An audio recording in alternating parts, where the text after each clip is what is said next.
Hello students, welcome to science delight. Science delight में last class में कहाँ तक किया था हमने? हम 10th क्लास में केमिकल रिएक्शन एंड इक्वेशन का चैप्टर कर रहे थे। ठीक है, तो उसमें हमने क्या किया था? सबसे पहले केमिकल रिएक्शंस के बारे में बताया था कि केमिकल रिएक्शंस क्या होती हैं। केमिकल रिएक्शंस वो होती हैं जिसमें रिएक्टेंट आपस में रिएक्ट करके क्या करते हैं? प्रोडक्ट का फॉर्मेशन करते हैं, राइट। जैसे H2 है, O2 के साथ रिएक्ट किया, वाटर फॉर्मेशन कर दिया। तो ये एग्जाम्पल्स हमने कुछ किए थे। फिर उसमें कैरेक्टरिस्टिक्स ऑफ केमिकल रिएक्शंस बताए थे। तो कितने कैरेक्टरिस्टिक्स थे भाई? बताओ, फटाफट बताओ। तो 5 टाइप के कैरेक्टरिस्टिक्स हमने बात की थी। कौन सा? चेंज इन स्टेट, दूसरा चेंज इन कलर, तीसरा चेंज इन टेम्परेचर, चौथा इवोल्यूशन ऑफ गैस, और पांचवा फॉर्मेशन ऑफ प्रेसिपिटेट। ठीक है, ये जनरल कैरेक्टरिस्टिक्स होते हैं। नेक्स्ट, इसके अलावा हमने क्या किया था? बैलेंसिंग ऑफ केमिकल रिएक्शंस की थी, राइट। और आज हम बात करेंगे टाइप्स ऑफ केमिकल रिएक्शन। तो लास्ट क्लास में हल्का सा ब्रीफ मैंने आपको बताया था कि कितने तरह के रिएक्शंस होते हैं। जनरली 5 तरह के रिएक्शंस होते हैं। होने को तो बहुत सारे हो सकते हैं, लेकिन जनरली हम 5 तरह के ही पढ़ते हैं। ठीक है, सबसे पहले कौन सा रिएक्शन हमने पढ़ा था? Combination reaction. कम्बिनेशन रिएक्शन नाम से ही पता लग रहा है, देखो कंबाइन कर रहा है कोई चीज़। ठीक है, कंबाइन कर रहे हैं। नेक्स्ट क्या है? Decomposition reaction. डीकम्पोजिशन रिएक्शन क्या होती है भाई? जिसमें कोई भी सब्सटेंस आपस में डिकम्पोज होएगा। क्या होगा? डिकम्पोज होगा, राइट, डिकम्पोज होगा। इसके अलावा फिर हमने डिस्प्लेसमेंट रिएक्शन की थी। तो डिस्प्लेसमेंट में क्या बताया था? कि कोई भी चीज़ डिस्प्लेस होगी। दूसरी फिर डबल डिस्प्लेसमेंट। तो यहाँ पर डिस्प्लेसमेंट कितने टाइम होगी? 2 टाइम्स डिस्प्लेसमेंट होगी। और लास्ट में रिडॉक्स के बारे में एक हल्का सा ब्रीफ दिया था। तो क्या था कि ये 2 वर्ड से बना हुआ है, दैट इज रिडक्शन, रिडक्शन, और दूसरा ऑक्सीडेशन। दूसरा क्या बताया था? ऑक्सीडेशन। ठीक है, आई होप यहाँ तक आपको क्लियर होगा। अब देखो आगे बढ़ते हैं। यहाँ से सबसे पहले कम्बिनेशन रिएक्शन के बारे में पढ़ते हैं कि कम्बिनेशन रिएक्शन क्या होता है।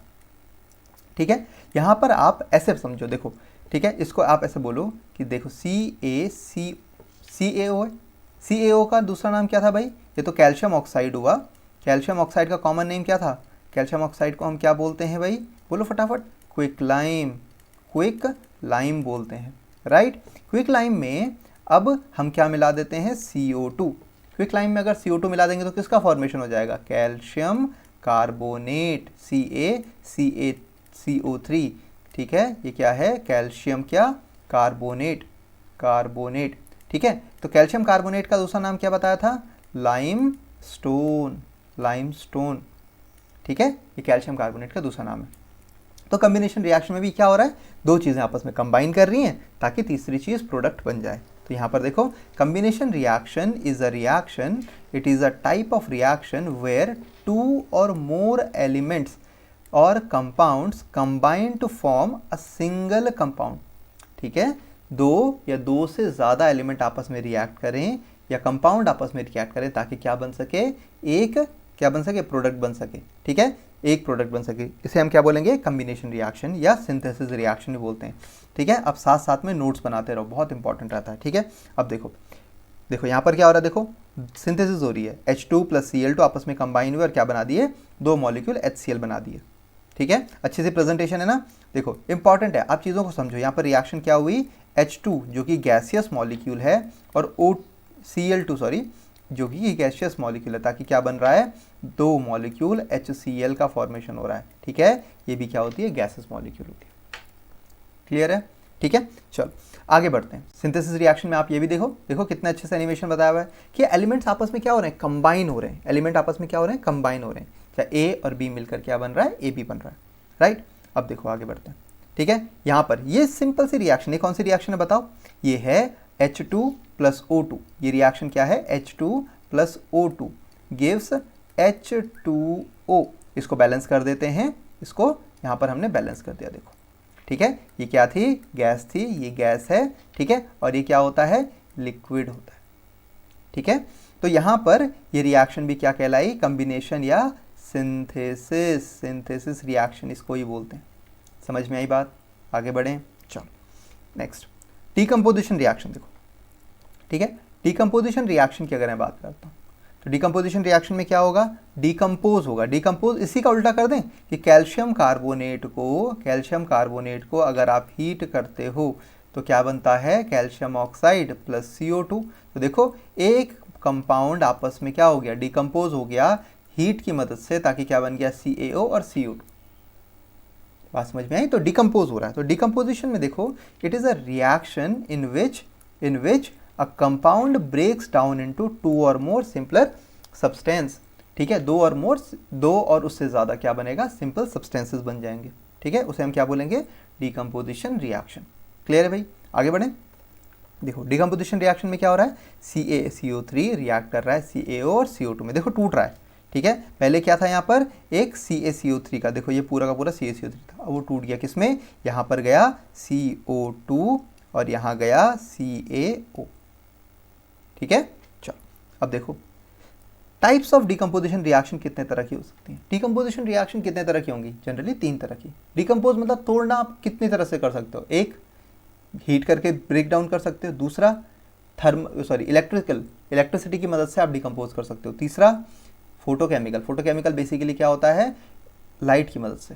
ठीक है, बहुत सारी रिएक्शंस होती है जो लाइट की प्रेजेंस में होती हैं। ठीक है, बहुत इंपॉर्टेंट रिएक्शंस भी है एक लाइट की प्रेजेंस में। चलो आगे बढ़ते हैं। ठीक है, थर्मल, फोटोलाइटिक और इलेक्ट्रोलाइटिक। ठीक है, थर्मल का मतलब इन प्रेजेंस ऑफ, यहाँ पर लिख सकते हो इन प्रेजेंस ऑफ हीट, डिकम्पोजिशन होगी इन प्रेजेंस ऑफ हीट। और ये क्या होगी, इन प्रेजेंस ऑफ इलेक्ट्रिसिटी। और ये क्या हो जाएगी यहाँ पर, ये वाला हो जाएगा इन प्रेजेंस ऑफ लाइट।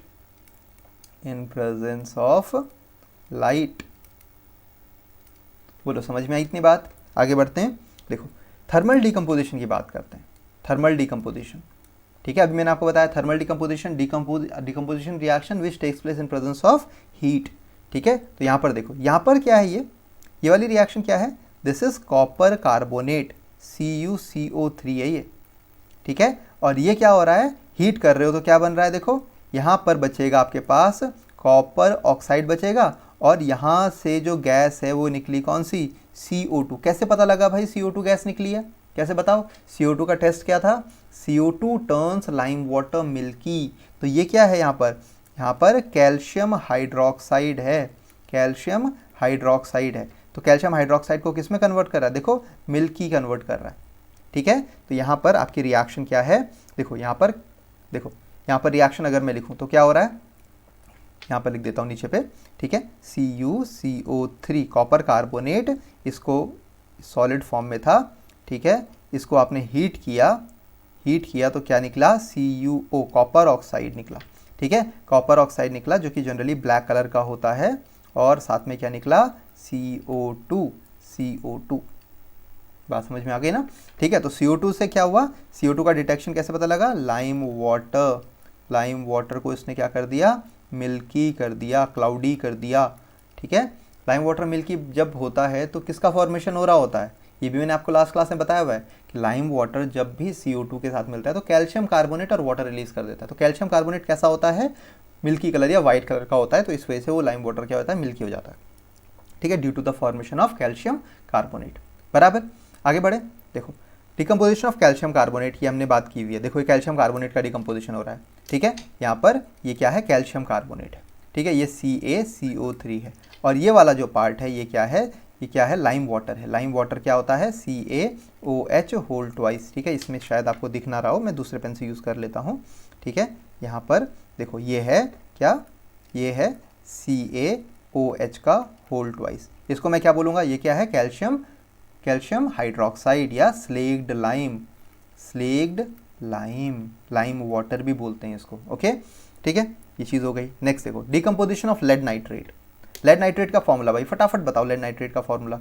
ठीक है, लेड नाइट्रेट का फॉर्मूला होता है PbNO3 का होल ट्वाइस, इसका डिकम्पोजिशन हो रहा है। ठीक है, तो यहाँ पर क्या निकल रही है, ब्राउन फ्यूम्स।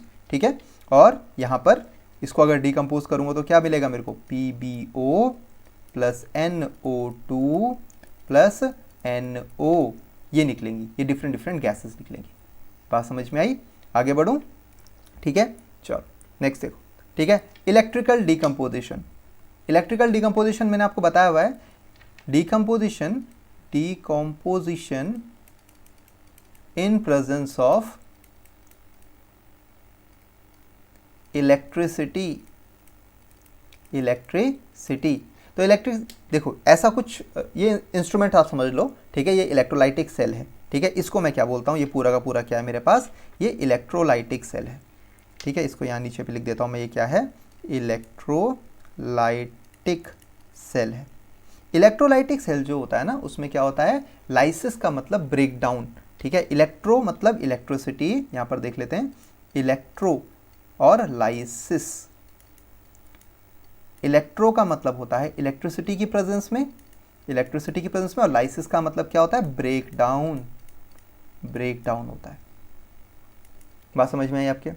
आगे बढ़ सकता हूँ यहाँ से, चलो ठीक है। तो यहाँ पर क्या हो रहा है, बेसिकली यहाँ पर वाटर का ब्रेक डाउन हो रहा है। तो वाटर को अगर मैं ब्रेक डाउन करता हूँ, H2O को मैं किसकी प्रेजेंस में ब्रेक डाउन करता हूँ, इलेक्ट्रिसिटी की प्रेजेंस में अगर मैं ब्रेक डाउन करता हूँ, ठीक है, तो क्या होगा, यहाँ पर वाटर से क्या बन जाएगा, 2 मॉलिक्यूल H2 प्लस ऑक्सीजन, ठीक है, गैसेस बनेंगी। अब ये गैसेस देखो कहाँ पर एक्यूमुलेट हो रही है, देखो ये कौन सी है, हाइड्रोजन गैस, यहाँ पर आपको दिख रही होगी, और यहाँ पर ये देखो ये कौन सी गैस निकल रही है, ऑक्सीजन।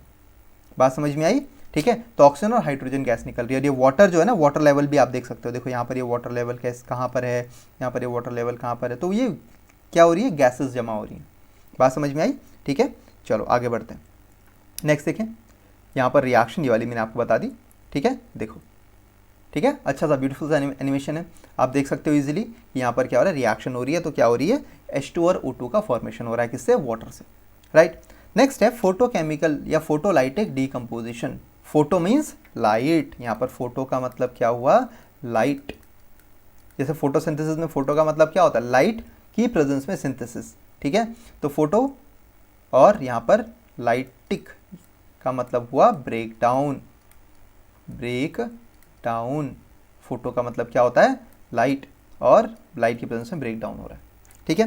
तो यहाँ पर रिएक्शन क्या है, ये सिल्वर क्लोराइड का डिकम्पोजिशन। भाई सिल्वर क्लोराइड का डिकम्पोजिशन कैसा होगा, AgCl होता है। AgCl कैसे कलर का होता है, वाइट, ठीक है। और जैसे ही इसको आप लाइट की प्रेजेंस में डालते हो, यहाँ पर लाइट की प्रेजेंस में डालते हो, तो क्या हो जाएगा, ये Ag प्लस Cl2 में ब्रेक डाउन हो जाएगा इसका, देखो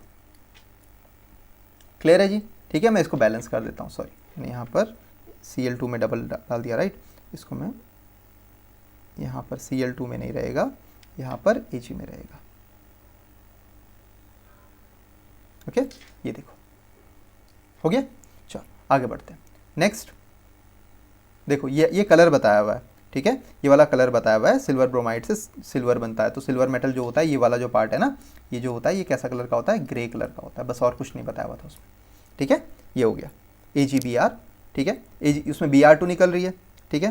मैं यहाँ पर इसको ऐसा करते हैं, इसमें मैं थोड़ा सा रुक जाओ, एक सेकंड रुक जाओ, मैं इसको हटा देता हूँ, ठीक है, तब उससे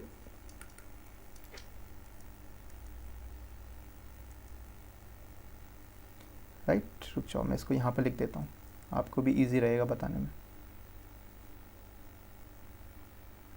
ठीक है। यहाँ पर दोनों रिएक्शन आपके पास आ जाएंगे।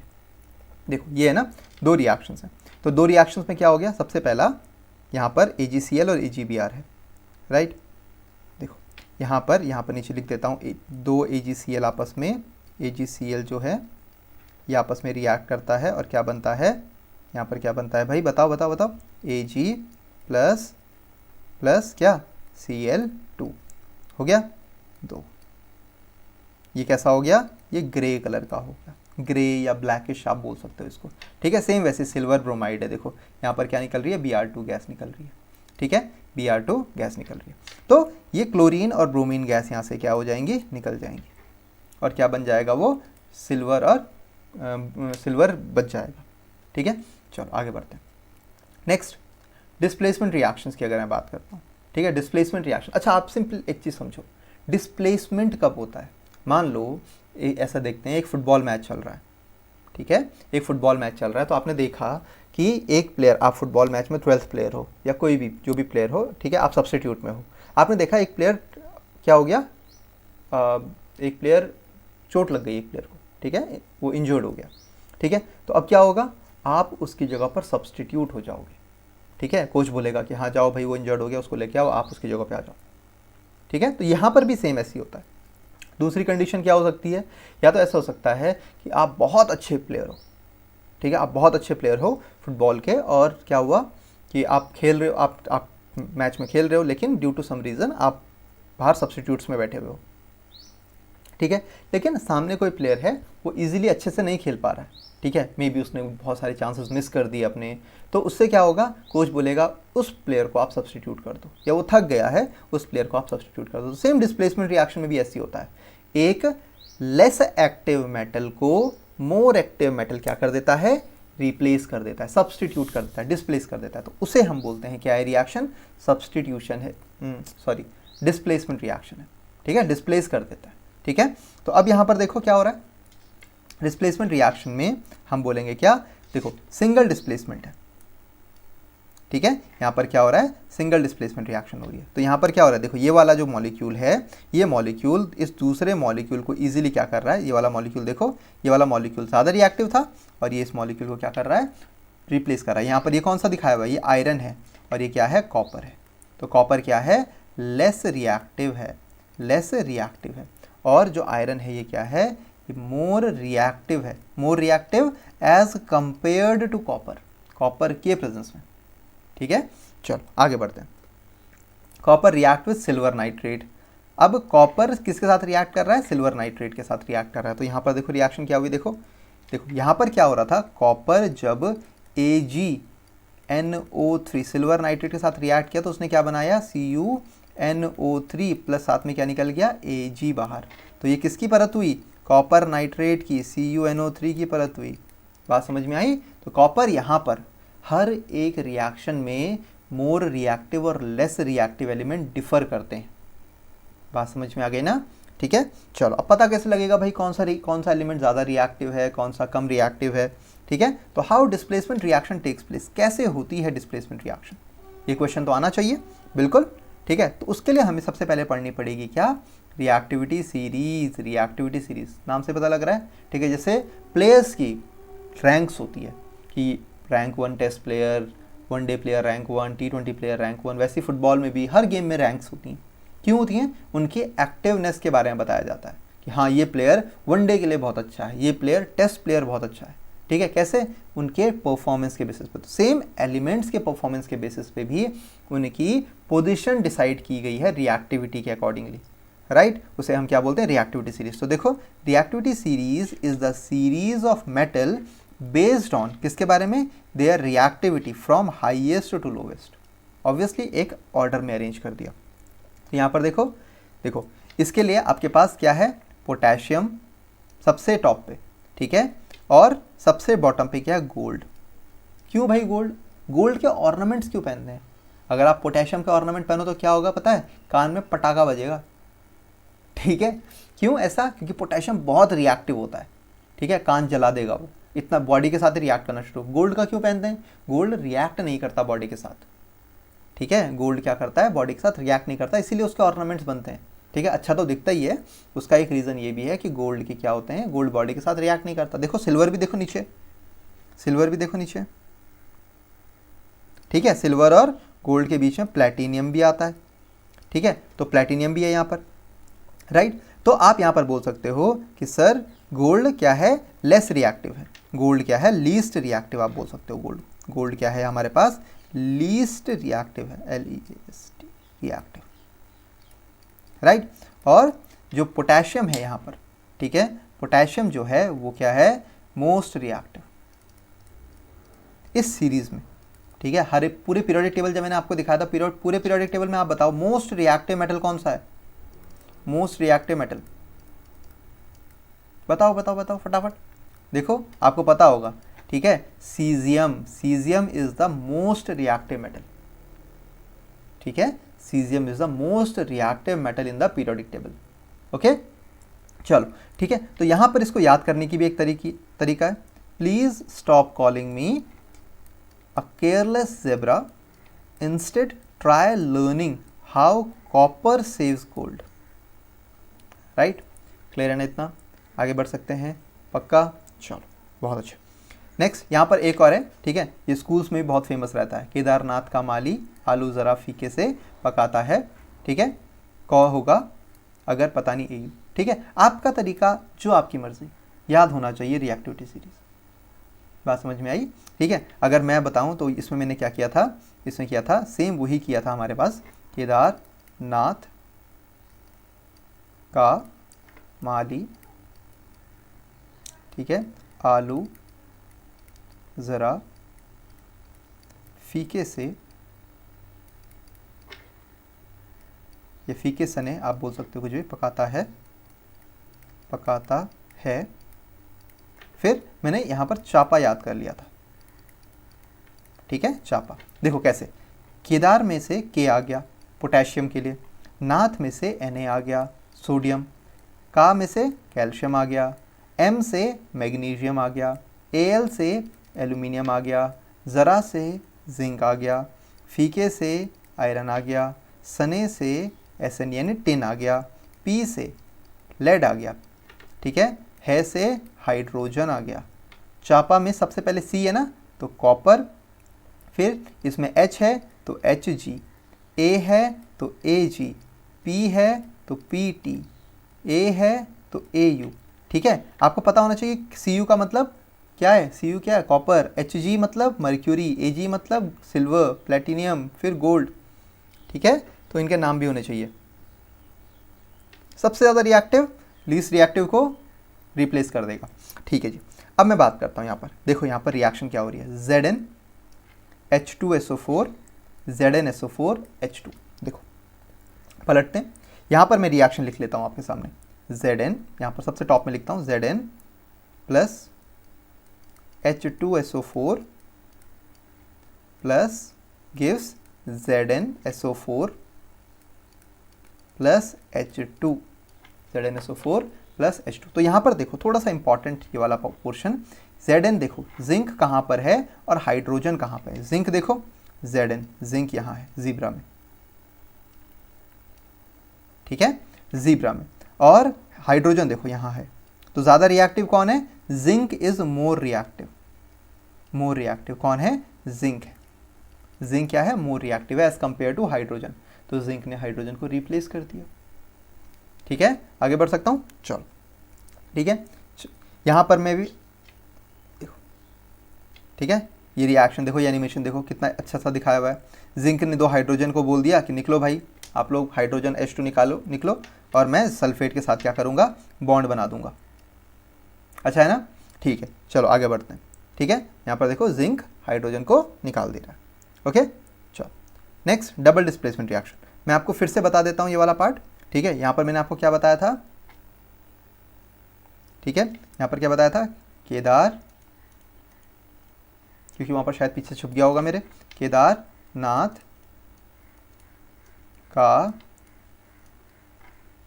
माली आलू ज़रा फीके सने पकाता है, राइट। फिर उसके बाद मैंने आपको क्या बोला, क्या याद करने को, चापा याद करने को बोल दिया था, ठीक है। तो के से पोटेशियम, सोडियम, कैल्शियम, M से मैग्नीशियम, Al से एल्यूमिनियम, Z से जिंक, Fe से आयरन, Sn से क्या हो गया, टिन, ठीक है, P से Pb लेड, H से हाइड्रोजन, इसमें C से क्या बताया था, कॉपर, H से क्या बताया था आपको, मर्क्यूरी, A से क्या बताया था, सिल्वर, फिर P से क्या बताया था, प्लेटिनियम, और फिर क्या बताया था, गोल्ड। चीज़ें याद होनी चाहिए, ठीक है। आपको मैंने हर तरीका बता दिया, शॉर्ट ट्रिक बता दिया, तो इंपॉर्टेंट है ये वाला पार्ट, ओके। आगे बढ़ते हैं, देखो ठीक है, ये रिएक्शन मैंने आपको बता दी। अब देखो double displacement reaction. Double displacement reaction को हम आयोनिक एक्सचेंज मेथड भी बोलते हैं। क्या बोलते हैं, आयोनिक एक्सचेंज मेथड भी बोलते हैं, ठीक है, आयन एक्सचेंज मेथड, ठीक है। क्योंकि यहाँ पर क्या ऐसा लगता है कि आयन्स ही आपस में बदल गए, ठीक है, दो एलिमेंट्स के आयन्स आपस में क्या हो गए, इंटरचेंज हो गए। देखो यहाँ पर डबल डिस्प्लेसमेंट रिएक्शन, ठीक है। तो डबल डिस्प्लेसमेंट रिएक्शन में क्या हो रहा है, AgNO3, यहाँ पर देखो AgNO3 रिएक्ट कर रहा है किसके साथ, KCl के साथ रिएक्ट कर रहा है। उन दोनों ने आपस में अपने आयन्स क्या कर दिए, आपस में ब्रेक या इंटरचेंज कर दिए, आप ऐसे बोल सकते हो। देखो Ag और NO3, इसके पास दो आयन थे, यहाँ पर मैं लिखता हूँ Ag और NO3, ठीक है। इसके पास दो आयन थे, कौन कौन से, Ag प्लस और NO3 माइनस, और ये KCl के साथ रिएक्ट कर रहा है तो K प्लस, सॉरी यहाँ पर लिख देता हूँ मैं, KCl के साथ रिएक्ट करता हूँ यहाँ पर K प्लस और Cl माइनस में। तो Ag देखो यहाँ पर Ag जो है किस साथ रिएक्ट कर रहा है, Cl के साथ, ठीक है। देखो AgCl बन गया और ये दोनों आपस में रिएक्ट कर रहे हैं, ठीक है। पक्का आगे बढ़ सकता हूँ मैं यहाँ से, गुड। चलो नेक्स्ट हमारे पास है calcium carbonate react with hydrochloric acid. Easy है, कैल्शियम कार्बोनेट, फॉर्मूला देखो, कैल्शियम कार्बोनेट जब भी हाइड्रोक्लोरिक एसिड के साथ रिएक्ट कर रहा है क्या हो रहा है देखो, ठीक है। कैल्शियम कार्बोनेट, देखो कैल्शियम कार्बोनेट हाइड्रोक्लोरिक एसिड के साथ HCl के साथ, ठीक है। तो यहाँ पर क्या होगा पता है, यहाँ पर H2CO3 प्लस CaCl2 इसको बैलेंस कर देते हैं, ठीक है। बोलेंगे सर हमारी बुक्स में कहीं कहीं पर इसको H2O प्लस CO2 भी दिया हुआ है। मैंने बोला कोई बात नहीं बच्चा, यहाँ पर क्योंकि जब ये बनता हो ना रिएक्शन बहुत ज़्यादा एक्सोथर्मिक हो जाती है, ठीक है। न्यूट्रलाइजेशन रिएक्शन या कम्बिनेशन रिएक्शन हमेशा एक्सोथर्मिक होती है। तो यहाँ पर क्या होता है, यहाँ पर CO2 निकल जाती है और H2O बच जाता है, ये दोनों ही गैसियस फॉर्म में निकल जाएंगे, ठीक है। तो आपको घबराना नहीं है, H2O और CO2 आपस में रिएक्ट करके कार्बोनिक एसिड बनाते हैं, ठीक है। H2CO3 को हम क्या बोलते हैं, कार्बोनिक एसिड। H2CO3 को हम क्या बोलते हैं, कार्बोनिक एसिड, कार्बोनिक एसिड। तो आप अगर H2O और CO2 को H2CO3 भी लिखोगे तो भी गलत नहीं होता, ठीक है। ओके चलो आगे बढ़े, पक्का, ठीक है। देखो next, sodium sulphate react with hydrochloric acid. Sodium sulphate, sodium sulphate का फॉर्मूला सोडियम Na प्लस होता था, सोडियम आयन के फॉर्म में सल्फेट SO4 2 माइनस सिखाया था ना। ये रिएक्ट कर रहा है और क्या बनाएगा, Na2SO4, राइट। Na2SO4 रिएक्ट किसके साथ कर रहा है भाई, HCl के साथ। तो यहाँ पर भाई आपको फिर पता है NaCl बनेगा और साथ में क्या निकलेगा, H2O प्लस SO2, ठीक है। तो यहाँ पर आप सिंपली इसको क्या कर सकते हो, बैलेंस कर सकते हो, ठीक है। यहाँ पर आपने इसको बैलेंस कर दिया, करेक्ट, पक्का। चलो देखो यहाँ पर Na2SO4 के साथ रिएक्ट कर रहा है, Na2SO सोडियम सल्फेट है ना, तो यहाँ पर ये सल्फाइट है, ओके, ये सल्फेट नहीं है, ठीक है, ये सल्फाइट है, SULPHITE, सोडियम सल्फाइट है, ठीक है। मैंने आपको बताया था ना सल्फेट, ये Na2SO4 लिखा तो ये क्या हो गया, सोडियम, सोडियम सल्फेट, सल्फेट। और अगर Na2SO3 हो गया तो ये हो गया क्या, सोडियम, सोडियम सल्फाइट, ठीक है। इंपॉर्टेंट है, ओके, ये चीज़ें कंफ्यूज मत होना, ठीक है। यहाँ पर क्या हो जाएगा देखो, अगर मैं सोडियम सल्फाइट लिखता हूँ तो क्या लिखूंगा, Na plus plus SO3 minus, SO3 minus 2। तो यहाँ पर क्या हो जाएगा भाई, क्रॉस मल्टीप्लाई Na2SO3, SO3, ठीक है। तो इसको अगर आप HCl के साथ रिएक्ट करोगे तो क्या बनेगा, 2 molecule NaCl plus H2O plus SO2। I hope clear होगा, पक्का। Reaction will remains the same, okay. Next आगे बढ़ते हैं, ठीक है। आज इसको यहीं तक ही करते हैं, ठीक है। आज इसको यहाँ तक, क्योंकि रेडॉक्स थोड़ा सा बड़ा टॉपिक है, उसको हम नेक्स्ट क्लास में पूरा डिटेल में कर लेंगे, ठीक है। तो होप सो यहाँ तक आपको समझ में आया होगा, ठीक है। सबसे पहले हमने क्या किया, कम्बिनेशन रिएक्शन किया, फिर क्या किया, डिकम्पोजिशन रिएक्शन किया, फिर क्या किया, डिस्प्लेसमेंट रिएक्शन किया, फिर क्या किया, डबल डिस्प्लेसमेंट या आयनिक एक्सचेंज मेथड किया, ठीक है। तो सबसे पहले हमने क्या बताया था कि डबल डिस्प्लेसमेंट में क्या, सॉरी कम्बिनेशन रिएक्शन में क्या होता है, दो एलिमेंट या कंपाउंड आपस में कंबाइन करके एक कंपाउंड बनाते हैं, राइट। दूसरा हमने क्या किया था, डिकम्पोजिशन रिएक्शन में क्या बताया था कि एक एलिमेंट आपस में क्या होगा, हीट करो, इलेक्ट्रिसिटी दो, लाइट दो, वो डिकम्पोज करके एलिमेंट्स या कंपाउंड्स में टूट जाएगा, ठीक है। तीसरा क्या बताया था, डिकम्पोजिशन रिएक्शन के बाद क्या बताया था, डिस्प्लेसमेंट रिएक्शन। उसमें highly reactive metal less reactive metal को क्या कर देगा, आप इस लात मार के भगा देगा, ठीक है। लेकिन ऐसा भी नहीं बोलेंगे, वो इसको रिप्लेस कर देगा कि तुम हटो भाई, हमें आने दो वहाँ पर, ओके।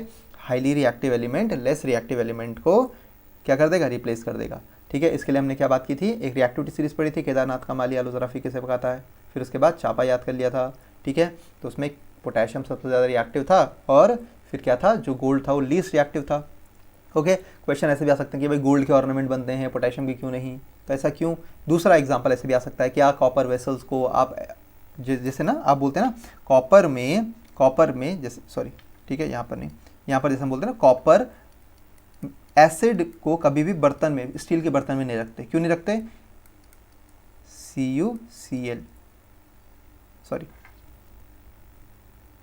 ठीक है, यहाँ पर मैंने थोड़ा सा गड़बड़ कर दी, ठीक है, रुक जाओ, ठीक है। जैसे मान लो आपके पास कोई एलिमेंट्स हैं, आपके पास मैग्नीशियम है, तो यहाँ पर आपने HCl डाल दिया, तो क्या हो गया यहाँ पर MgCl2 प्लस H2 निकल जाएगा। तो जब भी आप किसी मेटल के बर्तन में मैग्नीशियम का, आयरन का ऐसे में रखोगे तो क्या होगा पता है, ये रिएक्ट करना शुरू हो जाएगा, ठीक है। आपको याद होगा कि अभी कभी भी आप नींबू पानी कॉपर की वेसल में नहीं बनाते हो, ठीक है, क्यों, क्योंकि उससे कॉपर आयंस रिलीज होना शुरू हो जाता है, कॉपर आयंस थोड़ा पॉइजनस होते हैं आपकी बॉडी। ऐसा ज़रूरी नहीं है कि सारे सॉल्ट्स आपके लिए क्या हो, इंपॉर्टेंट हो, ठीक है, ऐसा हमेशा ज़रूरी नहीं है। तो सॉल्ट्स में अगर आप देखें, सॉल्ट्स में अगर आप देखते हैं तो बहुत सारे सॉल्ट्स आपकी बॉडी के लिए हार्मफुल भी होते हैं, सारे सॉल्ट्स अच्छे नहीं होते हैं। तो इसी वजह से कॉपर वेसल्स में आप जनरली पानी तो रखते हो, लेकिन आप कोई भी एसिड बेस उसमें नहीं रखते, क्योंकि वो छेद कर देगा, रिएक्ट कर जाएगा कॉपर वेसल के साथ। अब देखो आगे बात करते हैं, ठीक है। इसमें हमने डबल डिकम्पोजिशन किया था, डबल डिकम्पोजिशन में क्या होता है, आयनिक एक्सचेंज होता है, ठीक है। तो नेक्स्ट क्लास में हम यहाँ से स्टार्ट करेंगे रेडॉक्स रिएक्शन। तो रेडॉक्स रिएक्शन बहुत इंपॉर्टेंट है, आपके 11th 12th तक काम आने वाली है, तो इंपॉर्टेंट है, ठीक है। यहाँ तक एक बार रिवाइज करना, NCERT पढ़ना, फिर जो भी डाउट होगा हम लास्ट क्लास में, अगली क्लास में हम उसको डिस्कस करेंगे और कमेंट बॉक्स में डाल देना, ओके। चलो तब तक के लिए ओके, बाय बाय, और लाइक शेयर सब्सक्राइब ज़रूर करना और अपने दोस्तों को ज़रूर बताना, ठीक है, उससे उनका भी फ़ायदा रहेगा। Okay, bye bye.